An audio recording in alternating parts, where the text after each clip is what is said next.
ഷഹബാസിൻ്റെ പിതാവാണ്. ഇക്ബാൽ, നിങ്ങൾ മാധ്യമങ്ങളോട് സംസാരിക്കുകയുണ്ടായി, ഇതുവരെയുള്ള അന്വേഷണത്തിൽ തൃപ്തമാണ് എന്ന് പറയുകയും ചെയ്തു. പിന്നെയും എന്തുകൊണ്ടാണ് മുഖ്യമന്ത്രിയെ കാണണം എന്നുള്ള തീരുമാനം? എന്തുകൊണ്ടാണ് ഇതിൽ കുട്ടികൾ മാത്രമല്ല മുതിർന്നവരുമുണ്ട് എന്ന് നിങ്ങളുടെ ഉറച്ച ബോധ്യം ഇക്ബാൽ?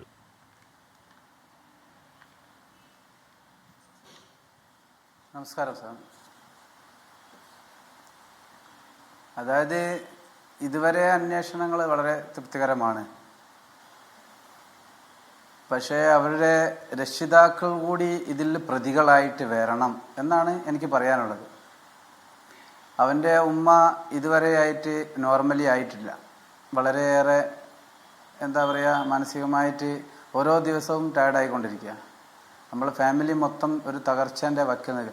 അപ്പം ഇനി നമ്മൾ എന്ത് ചെയ്യാണ്? ഇവർ ഈ ചെയ്ത കുട്ടികളുടെ രക്ഷിതാവ് ടൗണിൽ വന്നിട്ട് നമ്മളെ കുടുംബങ്ങളെയും മറ്റുള്ള ആളുകളെയും കൂടെ നിന്നുകൊണ്ട് എന്താ പറയുക, ഒരു അഭിവാദ്യം ചെയ്യലും അവർ ചെയ്ത ഒരു കർമ്മം ഒരു പുണ്യമാണ് എന്നുള്ള രീതിയിലുള്ള ഒരു പ്രതികരണം. അത് പോരാഞ്ഞതിൻ്റെ പേരിൽ ഇപ്പോൾ നമ്മളിപ്പോൾ എൻ്റെ സ്കൂളിൽ തലത്തിലായി കഴിഞ്ഞാലും എന്തായി കഴിഞ്ഞാലും ഇതുവരെയുള്ള ഇപ്പം പിന്നെ ഞാൻ കുറച്ച് കാര്യങ്ങൾ കേട്ടു. അതായത് ഈ രക്ഷിതാവ് എന്നുള്ള നിലയ്ക്ക് ഒരു കുട്ടിയുടെ മേൽ ഒരുപാട് ബാധ്യതകൾ ഈ രക്ഷിതാവിനുണ്ട്.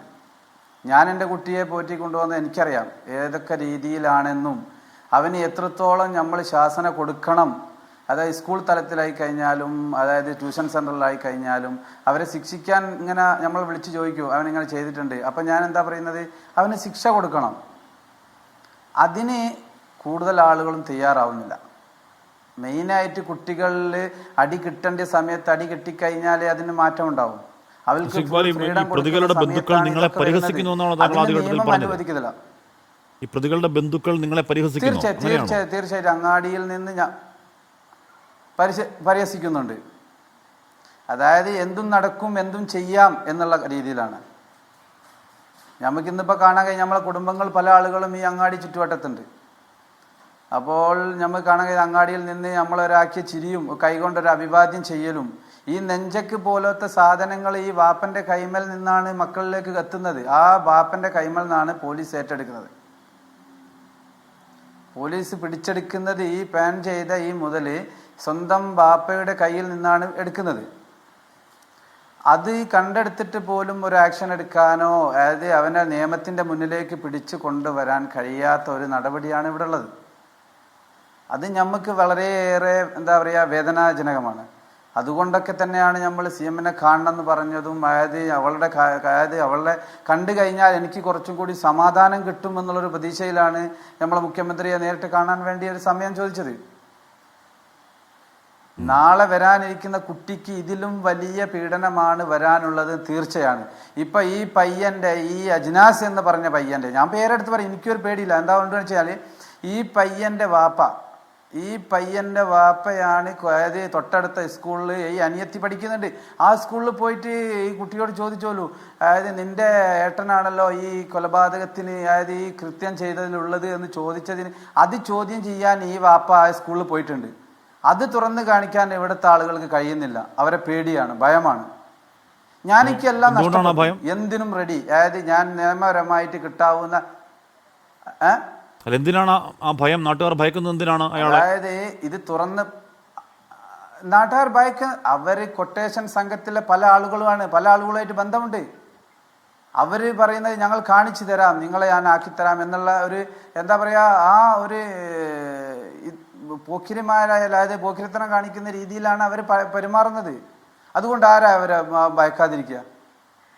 എനിക്ക് നഷ്ടപ്പെട്ടു, എനിക്ക് എൻ്റെ ഫാമിലി വരെ നഷ്ടപ്പെടുന്ന കോലത്തിലേക്കാണ് ഇപ്പോൾ പോണത്. അതുകൊണ്ട് എനിക്കൊന്നും പേടിക്കാനില്ല, എല്ലാം കഴിഞ്ഞു. എനിക്ക് ഏറ്റവും ഉള്ളതെന്ന് വെച്ച് കഴിഞ്ഞാൽ എൻ്റെ കുടുംബമാണ്. എല്ലാം ഇന്നലെ മെഡിക്കൽ കോളേജിൽ നിന്ന് പിന്നെ ഡോക്ടേഴ്സ് വന്നു. എന്തുകൊണ്ട് വന്ന് നമ്മളെ സാഹചര്യം കണ്ട് മനസ്സിലാക്കിയിട്ടാണ് അവിടെ വരുന്നത്. എത്ര ബുദ്ധിമുട്ടായിട്ട് അവർ വരുന്നു. സമല തെറ്റിക്കിടക്കുന്ന എൻ്റെ ഭാര്യ ആരോട് പറയും? ഞാൻ വിചാരിച്ചു അതായത് വിദ്യാഭ്യാസ മന്ത്രിയോ അല്ലെങ്കിൽ പിന്നെ മുഖ്യമന്ത്രിയോ നമ്മളായിട്ടൊന്ന് പക്ഷേ കുറ്റമില്ല, നമുക്ക് പരാതിയില്ല. എന്തുകൊണ്ട്? നിയമസഭ ചേരുന്ന സമയമാണ്, പിന്നെ പാർട്ടി സമ്മേളനങ്ങൾ നടക്കുന്ന സമയമാണ്. അതൊക്കെ ഓക്കെ, നമ്മളെ വനം വകുപ്പ് മന്ത്രി വന്നിരുന്നു. എന്നാലും ഗവൺമെൻറ്റിൻ്റെ ഭാഗത്ത് നമ്മൾ 100% വിശ്വസിക്കുന്നുണ്ട്, നിയമപരമായിട്ട് അവർക്ക് കിട്ടാവുന്ന ശിക്ഷ വാങ്ങിക്കൊടുക്കും.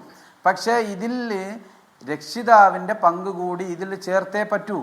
അവരാണ് ഇതിനെ ഇത്ര വളർത്തിക്കൊണ്ടുവന്നത്. തൊട്ടടുത്ത സ്കൂളിൽ 7ാം ക്ലാസ്സിൽ പഠിക്കുന്ന ഈ മണി എന്ന ഈ വേറെ രക്ഷിതാവ് എന്താ ചെയ്തത്?